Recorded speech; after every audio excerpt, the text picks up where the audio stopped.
नमस्कार मित्रों, आज की कहानी बहुत ही आध्यात्मिक कहानी है जिसे सुनकर हमें ये पता लगेगा कि संसार में सबसे बड़ा दानी कौन है। तो आइए कहानी शुरू करते हैं। कहानी सुनाने से पूर्व मेरा आपसे अनुरोध है कि कहानी को आप पूरा सुने। तो चलिए कहानी शुरू करते हैं। एक शहर में एक बहुत दानी सेठ रहता था। उस सेठ के चर्चे पूरे राज्य में फैले हुए थे। कहा जाता है कि कोई भी फरियादी उसके घर से खाली हाथ नहीं लौटता था। जो भी उसके द्वार पर कुछ भी मांगने जाता, सेठ कभी उसे निराश नहीं करता था और हर संभव मदद करने की पूरी कोशिश करता था।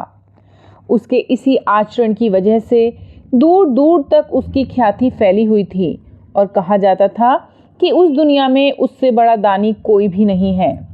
उसकी दानी प्रवृत्ति से उसके चर्चे स्वर्ग लोक में भी होने लगे और कहा जाने लगा कि कर्ण के अलावा यदि पृथ्वी पर कोई दानी है तो वो यही सेठ है।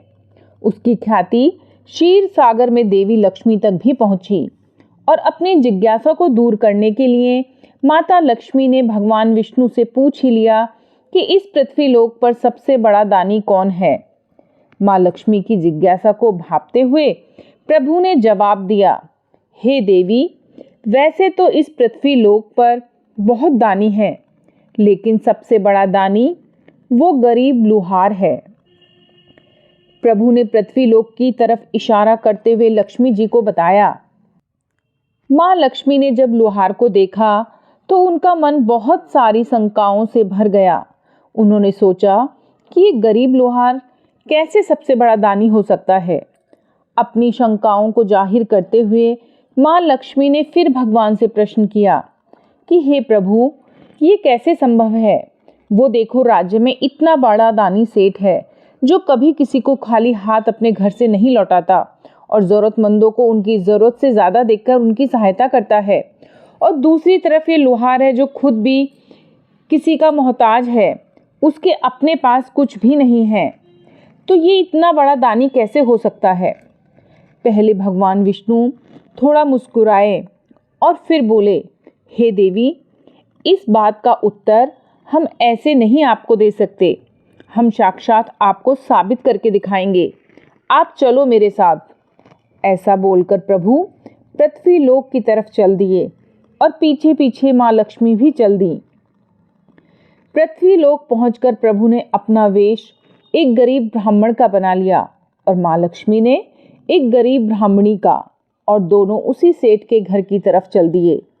सेठ के घर पहुंचकर उन्होंने द्वारपाल से कहा कि सेठ से कहो कि ब्राह्मण देवता आए हैं।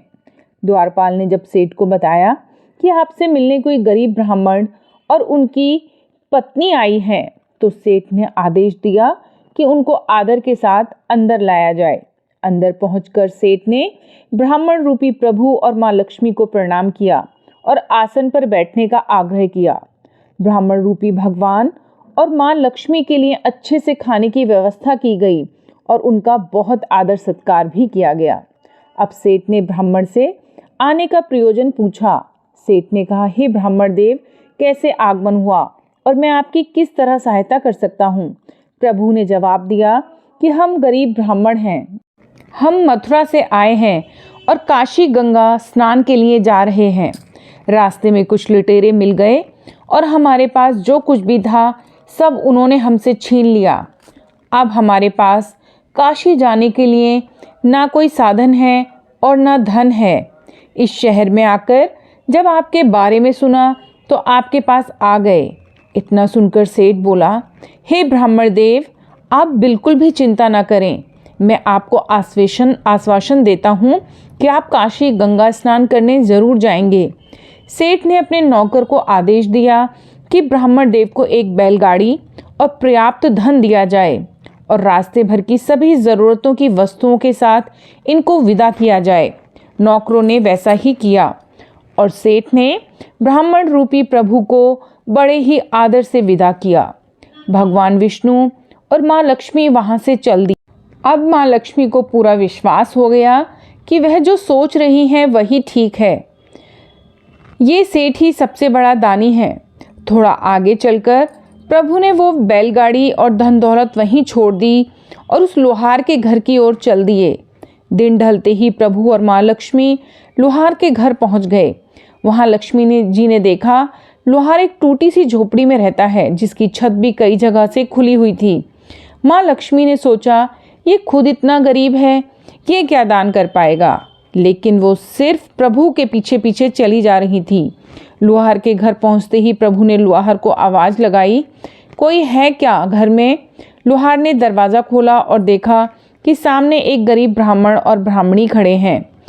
लोहार ने आगे बढ़कर दोनों के चरण स्पर्श किए और अंदर आने को कहा। अंदर प्रभु ने देखा कि लोहार का घर बहुत ही टूटा फूटा था। कुछ उसके लोहारी के सामान और कुछ फटे पुराने कपड़े और कुछ मिट्टी के बर्तन, बस इतना ही था उसके घर में। लोहार ने दोनों को अंदर बिठाकर पानी पिलाया और आने का कारण पूछा। प्रभु ने फिर वही जवाब दिया कि मथुरा से आए हैं और काशी जा रहे हैं गंगा स्नान करने। रास्ते में लुटेरों ने हमें लूट लिया और अब जाने के लिए धन बचा ही नहीं और न खाने पीने को कुछ है। यह सुनकर लोहार बड़े सोच विचार में पड़ गया। लोहार सोच रहा था कि मैं गरीब कैसे इनकी मदद करूं, मेरे पास तो खुद के खाने के लिए कुछ नहीं है।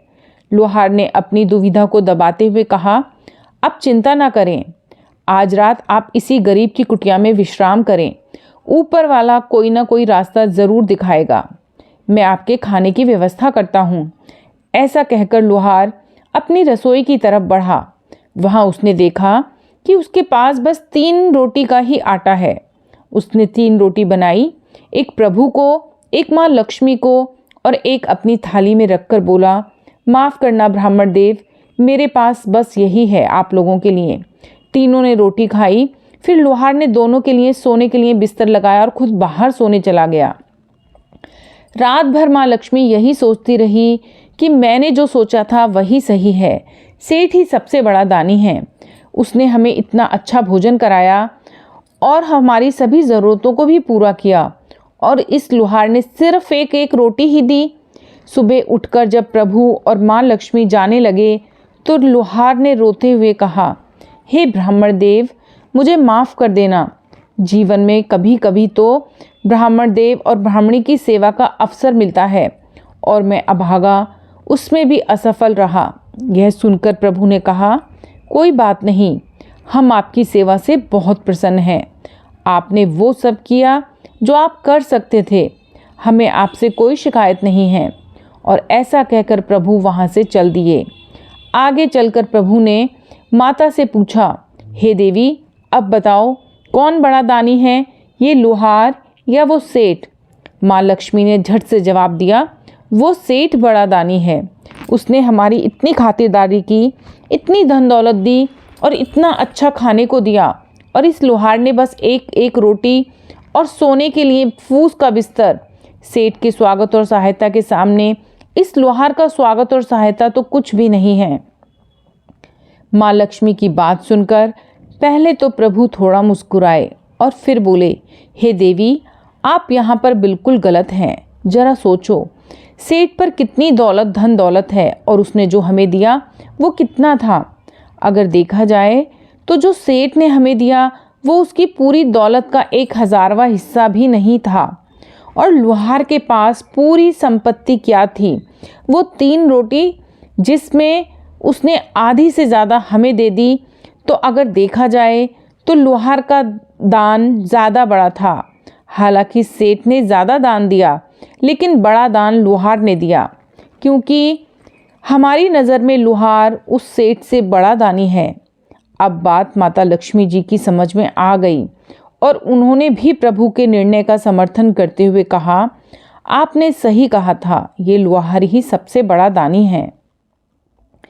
क्योंकि जो व्यक्ति के पास होता है, जितना भी उसके पास है, यदि उससे अपनी सामर्थ्य से बढ़कर वो किसी की मदद करता है तो वो उसके सबसे बड़े दान में ही माना जाता है।